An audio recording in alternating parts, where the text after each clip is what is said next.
सबको नमस्कार। आवाज आ रही है मेरी?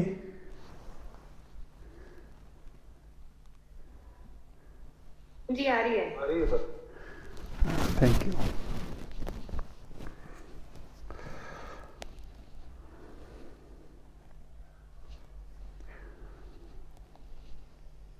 आज से हम लोग एक सीरीज शुरू करने जा रहे हैं जो 5 भागों में चलेगी।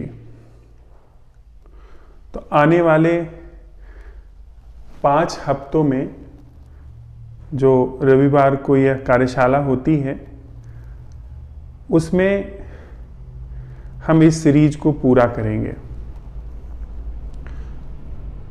आज उस सीरीज का पहला चरण है और बाकी आने वाले 4 रविवारों को 4 अन्य चरण पूरे किए जाएंगे।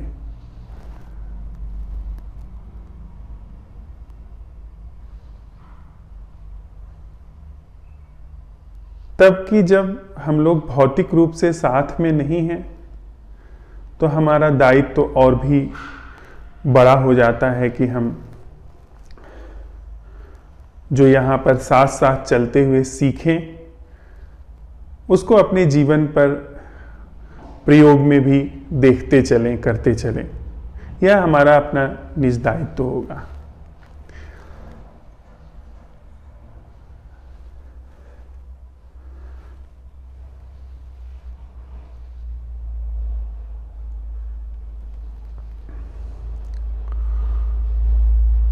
जिस सीरीज को हम लोग शुरू करने जा रहे हैं वह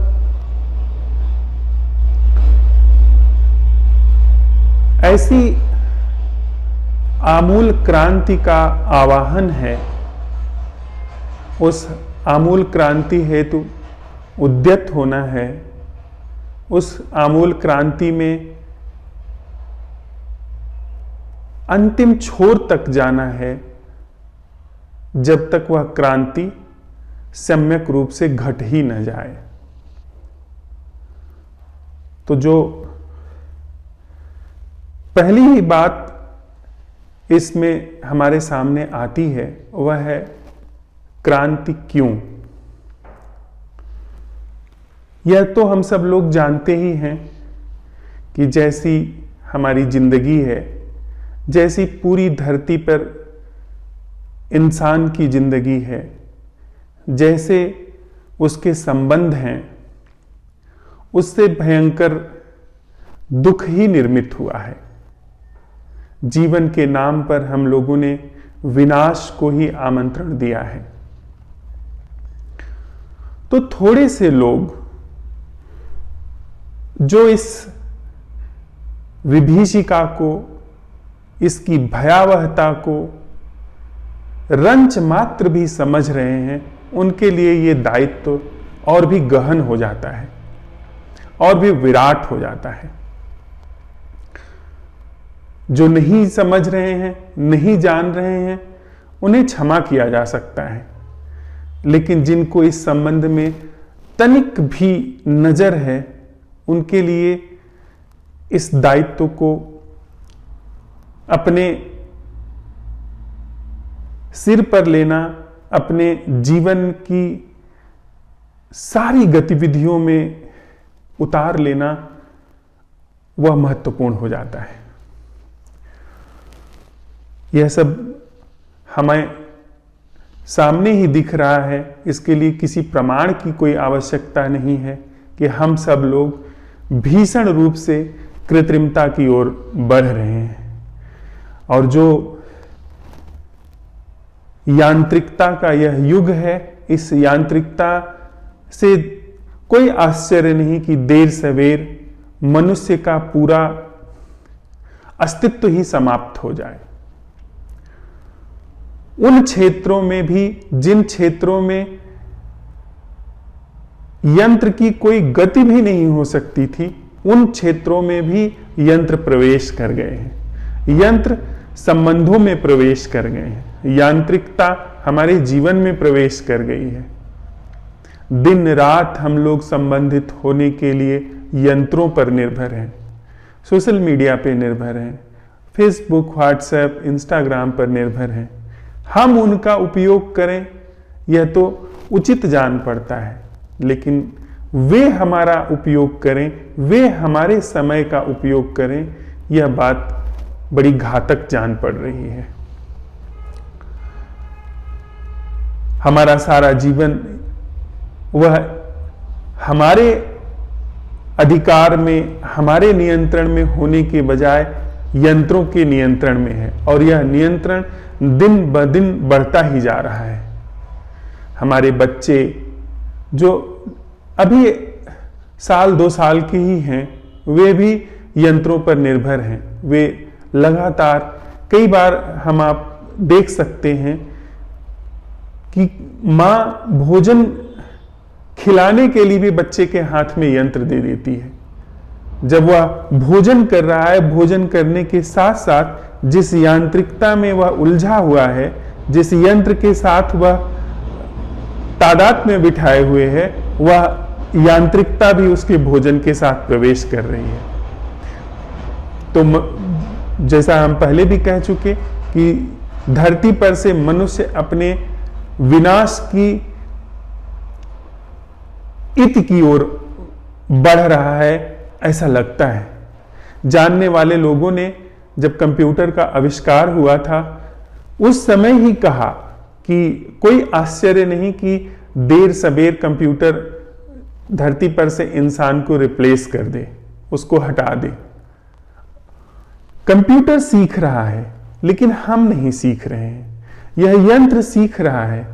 यह यंत्र, हम गूगल पे कोई चीज टाइप करते हैं, खोजते हैं, तो वह सीख रहा है कि हमें किस चीज की जरूरत है।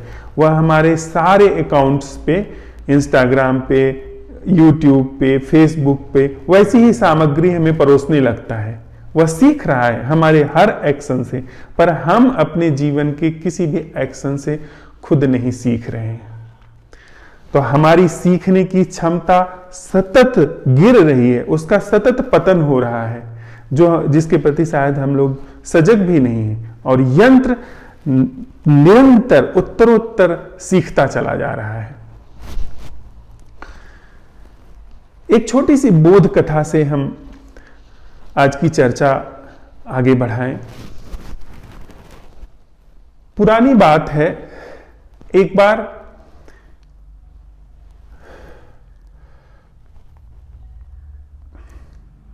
एक नदी में, जिसका नाम अचिरवती था, वहां मछुआरों को एक सोने की मछली हाथ लगी। नाम से ही बड़ा मौजू शब्द यह जान पड़ता है कि अचिरवती।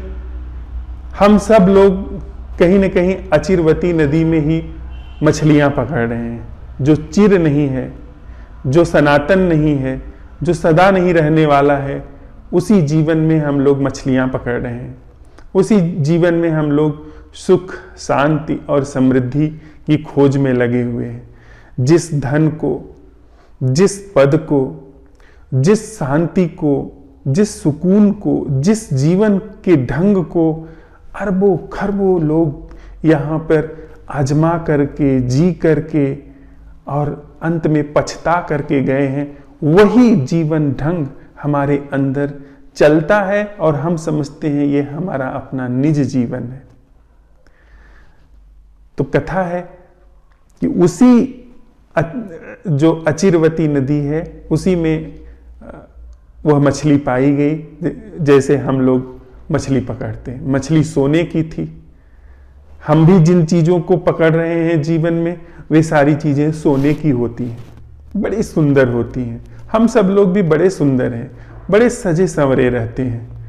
बहुत हमारे चेहरे से ऐसा लगता है कि जीवन में हमारे खूब सारी सुख शांति है। हमारे घर देखें, हमारे वाहन देखें, हमारे शब्द देखें, आचरण देखें, तो ऐसा लगता है कि जैसे जीवन में कहीं कोई दुख नहीं है।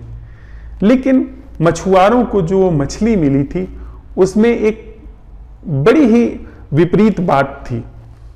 वह थी कि वह मछली जब मुंह खोलती थी तो उससे भीषण दुर्गंध आती थी। उसकी देह तो सोने की थी, लेकिन उसके मुंह से भयंकर दुर्गंध आती थी। पूरा गांव दुर्गंध से भरने लगा। वही हाल हमारी है। जब हम अपने भीतर जाते हैं, देखते हैं, तो वहां भीषण रूप से दुर्गंध है। न जाने कितना पुराना कूड़ा कचरा सड़ रहा है, न जाने कितनी सारी घाव, चोटें, पीड़ाएं, दुख अंदर बिलबिला रहे हैं। मछुआरों को लगा कि मछली सोने की है, इसको राजा के पास ले चल के बेचें और राजा को इसका महत्व वही बता सकेगा कि आखिर इसका मूल्य क्या है, मछली भला कैसे सोने की हो सकती है। ये लोग राजा के पास ले गए। राजा जो कि हमारे समृद्धि का प्रतीक है, जो हम सब लोग होना चाहते हैं, जो श्रेष्ठतम बिंदु हम हासिल करना चाहते हैं, वो शासन का अपने हाथ में ले लेना है, सबको शासित बना देना है, स्वयं शासक हो जाना है, वह सारी इच्छा हम सब लोगों के अंदर छिपी हुई बैठी ही है। पर राजा जो हमारी श्रेष्ठतम इच्छा है, वह सोने को तो परख सकती है, लेकिन सोने के भीतर जो उस सोने की मछली के भीतर जो भीषण दुर्गंध आती है, उसका राज नहीं जानती है। कोई कितने भी ऊंचे पद पर बैठा हुआ व्यक्ति हो, कितना भी उसने आसपास अपने आयोजन करके रखा हो, कितना भी उसने साज संवार करके रखी हो, पर भीतर तो वह उसी दुर्गंध से पीड़ित है जिस दुर्गंध से हम आप पीड़ित हैं। हम आप जहां हैं, जो हमारी सुविधा है, उसके अनुरूप हम अपने आसपास रंग रोगन बना करके रखते हैं, और जो सम्राट है उसके पास जो है उसके अनुकूल वह रंग रोगन बना करके रखता है। लेकिन भीतर की जो दुर्गंध है, भीतर का जो विलाप है, जो अंतहीन पीड़ा है, अकेले होने की, अनिश्चितता की, मृत्यु की, भय की, शोक की, चिंता की, उसके लिए वह कोई समाधान नहीं जानता है, जैसे हम कोई समाधान नहीं जानते हैं। राजा ने उस मछली को देखा,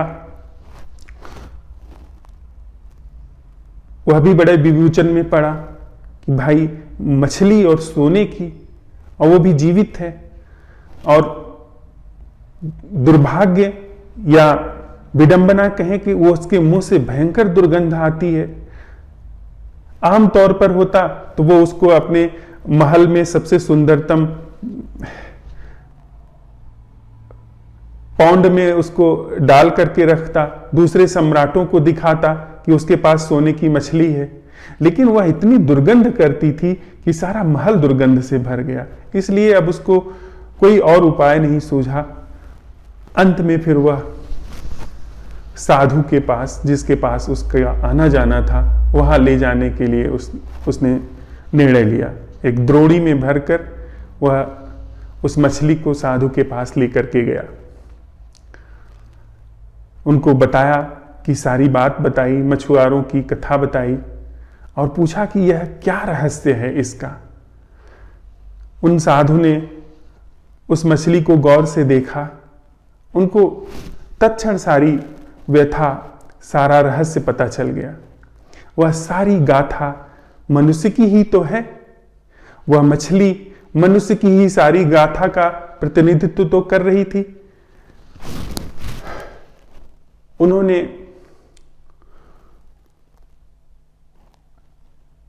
उस मछली के अंदर उसकी पूरी गाथा, उसका पूरा अतीत जब झांक करके देखा तो पाया कि यह वही मछली है, यह वही व्यक्ति है जो जीवन में श्रेष्ठतम अवसर पाने के बाद भी, सुगमतम अवसर पाने के बाद भी, स्वर्णिम से स्वर्णिम अवसर मिलने के बाद भी उसने अपने आसपास तो सारा उपाय करके रख लिया, लेकिन भीतर कोई क्रांति नहीं की। भीतर वो वैसे ही अभिमान से भरा रह गया जैसे कि हम आप भरे रहते हैं। हमारे आपके जीवन में भी ऐसे अवसर आए हैं, आ रहे हैं, आ चुके हैं, जिनमें हमारे अंदर की दुर्गंध भी सदा सर्वदा के लिए समाप्त हो सकती है। लेकिन हमारी दुर्बुद्धि कहें, हमारा अभिमान कहें, हमारा अहंकार कहें, हमारा दुर्भाग्य कहें, वह उस क्षेत्र में नहीं लेके जा पाता। जब हमारे सामने यह तथ्य रखा जाता है, यह सौभाग्य प्रस्तुत किया जाता है कि ऐसा भी एक जीवन है जो कि दुख से सर्वथा मुक्त है, तो वहां हम तुलना करते हैं कि क्या यह बात शास्त्रों में कही गई है, क्या यह बात बुद्ध पुरुषों ने कही है, क्या यह बात लागू होने जैसी है, यह व्यक्ति कहीं धोखा तो नहीं दे रहा, यह व्यक्ति कहीं झूठ तो नहीं बोल रहा, इस व्यक्ति ने कुछ एक नया प्रपंच तो नहीं रचा है मेरे ऊपर कब्जा जमाने के लिए, वगैरह वगैरह। उन सारी चीजों से, अपनी तथाकथित कुशल बुद्धि से वह अपने आसपास एक ऐसा सीथ निर्मित करता है, एक ऐसा परकोटा निर्मित करता है जिसमें यह स्वर्णिम अवसर प्रवेश नहीं कर पाता, यह सौभाग्य प्रवेश नहीं कर पाता, जिसमें कि भीतर जो हमारे अंधकार है, जो पीड़ाओं का सातत्य है, वह आमूल रूप से समाप्त हो सके। वह व्यक्ति इसलिए भी आकर्षित नहीं कर पाता क्योंकि वह कोई वायदा नहीं कर रहा है, वह अवसर इसलिए भी आकर्षित नहीं करता क्योंकि वह कोई लुभावना जाल नहीं फेंक रहा है। वे सारे जाल, वे सारे व्यक्ति हमें बहुत आकर्षित करते हैं जो तत्क्षण हमको कोई राहत पहुंचा देते हैं, जो यह कहता है कि ऐसा करो, देखो तुम्हारे अंदर शांति आ जाएगी, और वैसा हम करते हैं, हमारे अंदर शांति आ जाती है। वह हमको बहुत आकर्षित करता है। वह जो सांत्वना दे देता है, जो राहत दे देता है, जो नशा दे देता है, चाहे वह ध्यान का नशा हो, चाहे वह शराब का नशा हो, वह हमको बहुत आकर्षित करता है। वह हमें व्यावहारिक लाभ प्रतीत होता है, लेकिन वह जो आमूल निदान की बात करता है, वह हमें बिल्कुल आकर्षित नहीं करता, क्योंकि वह कुछ दे नहीं रहा है, बल्कि वह छीन रहा है। वह उन सारी चीजों को आपसे छीनने की अपेक्षा करता है, आपसे लेने की अपेक्षा करता है, जिससे यह सारी दुख की संरचना निर्मित होती है। हाँ, वह बात अलग है कि जब वह चीज छिन जाए, जब वह चीज जीवन से समाप्त हो जाए, तो किसी ऐसे जीवन का भी अभ्युदय हो सकता है जो जीवन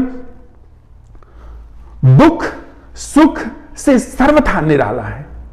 लेकिन उसकी बात हमें समझ में नहीं आएगी, क्योंकि वह कोई जादूगर नहीं है, वह कोई मदारी नहीं है। वो ऐसी शिक्षाएं हमें नहीं समझ में आएंगी, हमको नहीं स्वीकार होंगी, क्योंकि वहां पे कोई तत्क्षण कमाल नहीं दिखाया जा रहा है।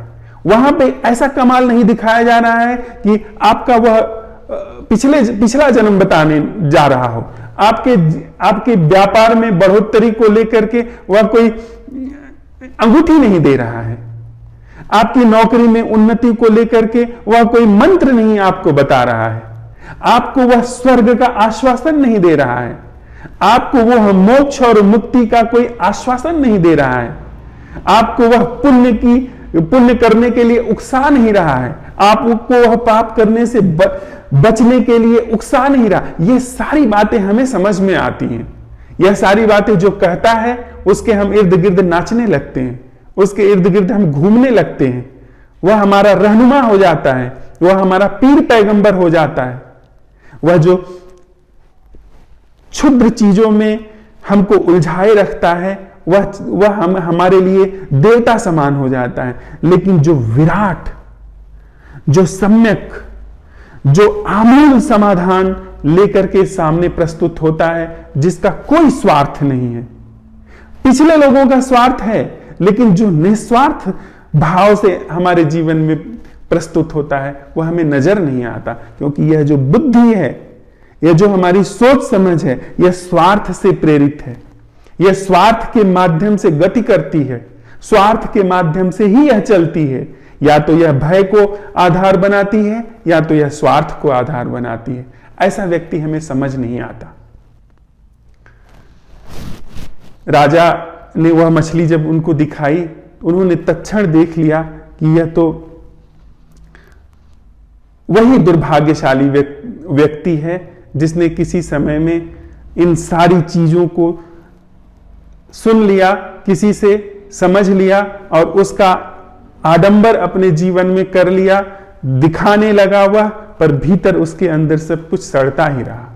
भीतर वह तनिक भी बदल नहीं पाया। लेकिन उसने संग किया था, उसने ऐसी किसी धारा का पान किया था जिसमें कि ऐसी समूल क्रांति की अलख जगाई गई थी।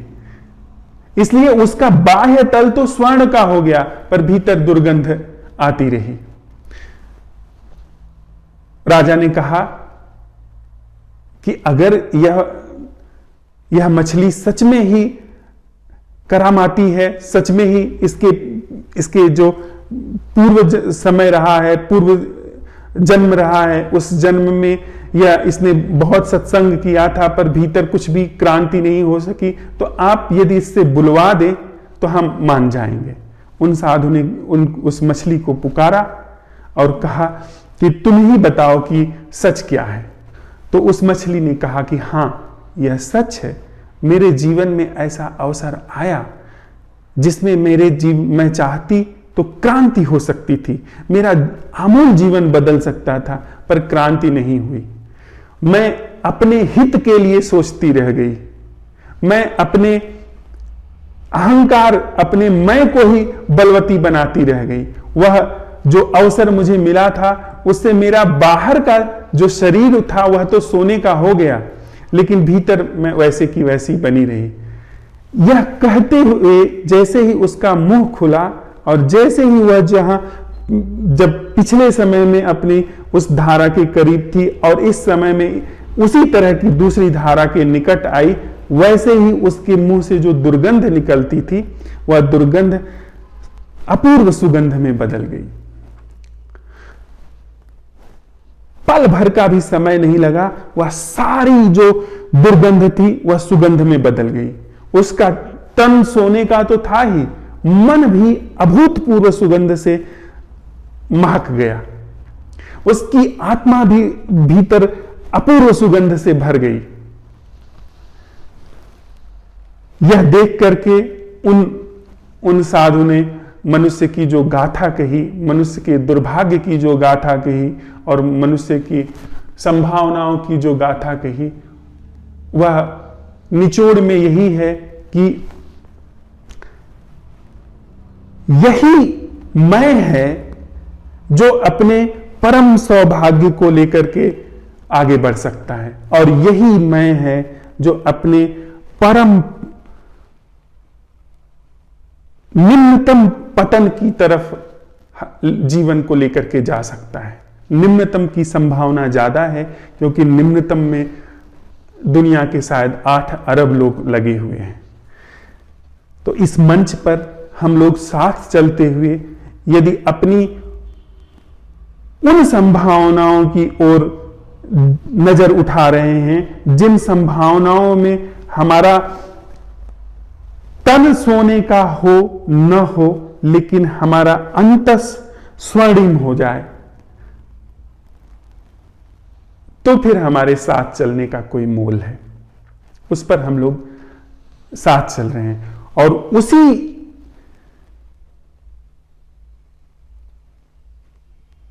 अनमोल जीवन के लिए जो कि समस्त प्रकार के दुखों से मुक्त है, हम इस क्रांति का आवाहन करते हैं। और इस क्रांति के लिए आप सब साथ चले, ऐसा आवाहन है, निवेदन है।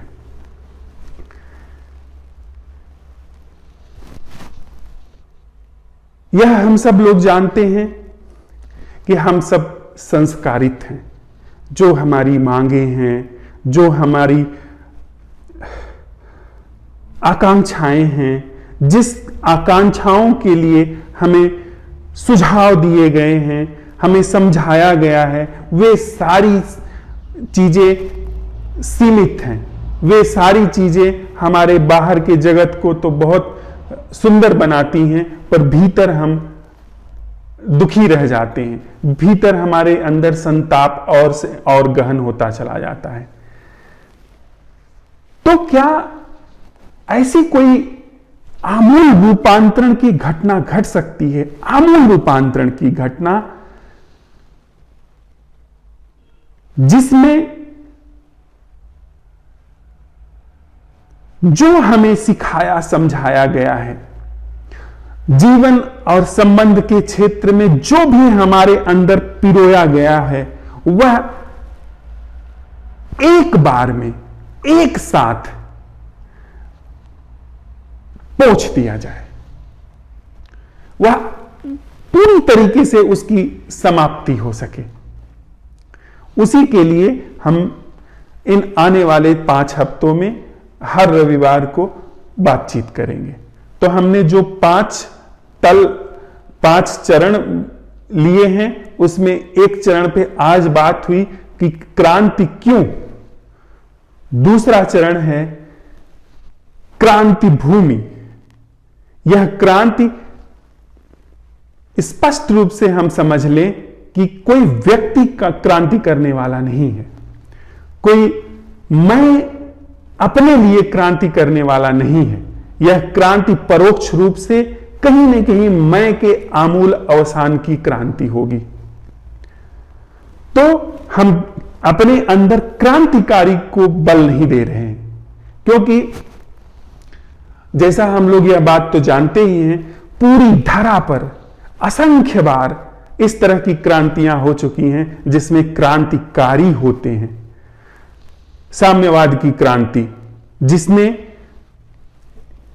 मनुष्य के दुख से मुक्ति को उतार लाने के लिए सारे धर्मों का खंडन कर दिया।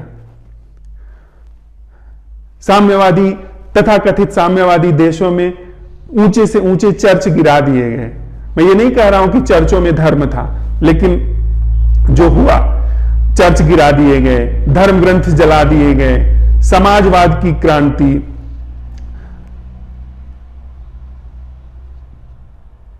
वैचारिक क्रांति,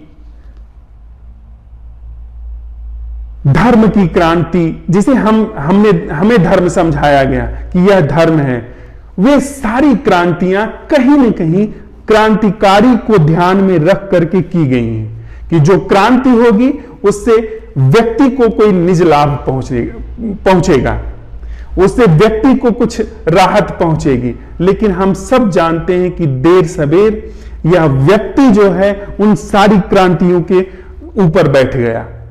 जहां साम्यवाद की क्रांति हुई, वहां पर जार चला गया, वहां बड़े अधिकारी शीर्ष पर बैठ गए। जो काम जार करता था वही काम ऊंचे अधिकारी कर रहे हैं। तो यह मैं जो है, यह समस्त क्रांतियों के ऊपर बैठ जाता है। यदि इस मैं के लिए क्रांति की जा रही है तो हम जिन चरणों से प्रवेश कर रहे हैं इस क्रांति की, इस आमूल क्रांति के लिए, जिसमें कि व्यक्ति के अंदर वह सारी चीजें जो जीवन और संबंधों के को लेकर के गढ़ी गई हैं, उन सब को एक तरफ से पोंछ दिया जाए और उन क्षेत्रों को, जिन क्षेत्रों में सुविधाएं विकसित की गई हैं, उन क्षेत्रों को न छुआ जाए। सुविधाएं विकसित की गई हैं, तभी हम लोग इतनी दूर दूर पर बैठ करके चर्चा कर पा रहे हैं। यह एक क्रांति है। लेकिन जहां पे मैं जीवित हूं, जहां पे मैं धड़क रहा हूं, वहां पर सारे संस्कार जो हैं, वे सारे संस्कार हमारे जीवन के लिए दुख और अंतहीन पीड़ा ही लेकर के आए हैं। तो हम जिस क्रांति में प्रवेश कर रहे हैं, उस क्रांति में क्रांतिकारी कोई नहीं है, क्रांति पूरी प्रबलता से वहां विद्यमान होगी, जिसका पहला चरण हम लोग आज बातचीत कर रहे हैं, क्रांति क्यों। दूसरा चरण है क्रांति भूमि। तीसरा चरण है क्रांति बेला, कि वह क्रांति क्या समय विशेष में है जिस पर हम लोग विस्तार से चर्चा करेंगे। विस्तार से चर्चा, एक वैचारिक चर्चा नहीं, वह चर्चा जो जीवन में लागू हो। यदि हम समय पे चर्चा कर रहे हैं तो, और समय का कहीं ना कहीं हमको पता चल रहा है कि समय झूठ है, तो वह क्रांति समय को उसकी समूची संरचना से पोंछ दे, तो क्रांति बेला। और जो चौथा चरण है वह है क्रांति उद्योग, कि जब हम इस क्रांति में उद्यत हैं तो वह उद्योग क्या है। वह हमें कच्चा माल तो मिल रहा है क्रांति का, कि जब हम इसमें प्रवेश करेंगे, मान लीजिए मैं यह सवाल उठाता हूं कि वह उपस्थिति क्या है, वह जागरण क्या है जो मैं से मुक्त है, तो यह तत्क्षण मेरे अंदर एक ख्याल उभरेगा, एक सुझाव उभरेगा कि वह उपस्थिति इसी क्षण में मौजूद होना है। तो यह इसी क्षण में मौजूद होना, यह कच्चा माल है। यह मेरी संस्कारों के द्वारा सुझाया गया एक उपाय है, और इस कच्चे माल से हम किस तरह से पकेंगे उसको इसी सुझाव के दर्शन में ही हम पकड़ लेंगे। वह दर्शन क्या है कि चाहे वह अतीत हो, चाहे वह भविष्य हो, चाहे वह वर्तमान हो, यह तीनों समय की रेखा है, और जो उपस्थिति है, जो जागरण है, वह समय से मुक्त है। इसलिए यह जो सुझाव है कि अभी उपस्थित होना, इसी क्षण में मौजूद होना, वर्तमान में मौजूद होना, यह सम्यक उपस्थिति है, इसका खंडन हो जाएगा। यानी हमको सुझाव मिला, हमारे चित्त में सुझाव मिला कि इसी क्षण में मौजूद होना वह सम्यक उपस्थिति है, लेकिन उस कच्चे माल को, इस सुझाव के कच्चे माल को हमने अपने उद्योग से, अपने अवलोकन से, अपनी प्रखर प्रश्न की कला से इसको पका दिया, और यही जो सुझाव हमको हमारे सम्यक जागरण से भटकाने वाला था, यही चीज हमको सहारा बन गई। हमारे जीवन से समय की समूची धारा का अवसान हो गया। तो चौथा चरण क्रांति उद्योग, और पांचवा जो अंतिम चरण है वह होगा हमारे संवाद का क्रांति प्रसाद। यह क्रांति हुई, और इस क्रांति से वह क्या मनुष्य के जीवन में घटने वाला है जो अभी नहीं है। वह क्या घटेगा जब हम लोग साथ साथ चलेंगे क्रांति के प्रसाद के रूप में, वहां पर क्या पाया जाएगा, वह क्या अनूठा जीवन होगा जो इस जीवन से, जिसे हम जीवन समझ रहे हैं, उससे मूल रूप से न्यारा होगा। वह उस क्रांति प्रसाद पे हम लोग साथ साथ चल के उसका अवलोकन और परीक्षण करेंगे। तो यह मुझे 5 चरण आप सब लोगों से निवेदन करने थे, जिस पर हम आने वाले सप्ताहों के अंत में चर्चा करेंगे, संवाद करेंगे, उस पर प्रयोग करेंगे, उसमें जीवन को पूरा का पूरा झोंकेंगे, उसमें जीवन को पूरा का पूरा लगाएंगे।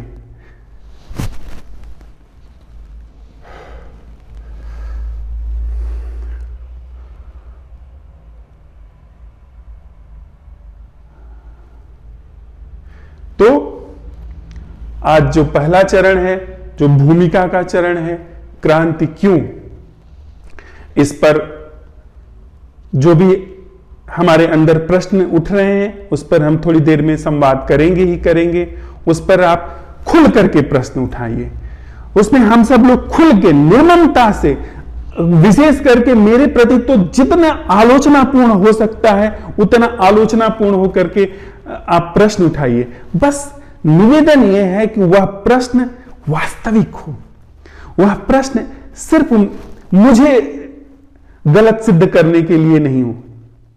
आप मुझे अगर गलत सिद्ध भी कर लेते हैं तो भी मैं जो हूं वही रहूंगा। हो सकता है मैं आपके तर्क का जवाब न दे पाऊं, लेकिन जो मैं वास्तव में हूं वही रहूंगा। अगर मेरे अंदर क्रांति हुई है तो वह क्रांति आपके प्रश्न से मिट नहीं जाएगी, और अगर क्रांति नहीं हुई है और आप ऐसे सवाल उठाते हैं तो वह क्रांति जन्म भी ले सकती है। तो इसलिए प्रश्न बेबाकी से रखिए, उसको जितनी निर्ममता से उठा सकते हैं रखिए, लेकिन उस प्रश्न का जो दूसरा छोर हो वो अपनी तरफ भी घुमा रहे कि आप क्यों प्रश्न उठा रहे हैं। क्या यह वाजिब प्रश्न है?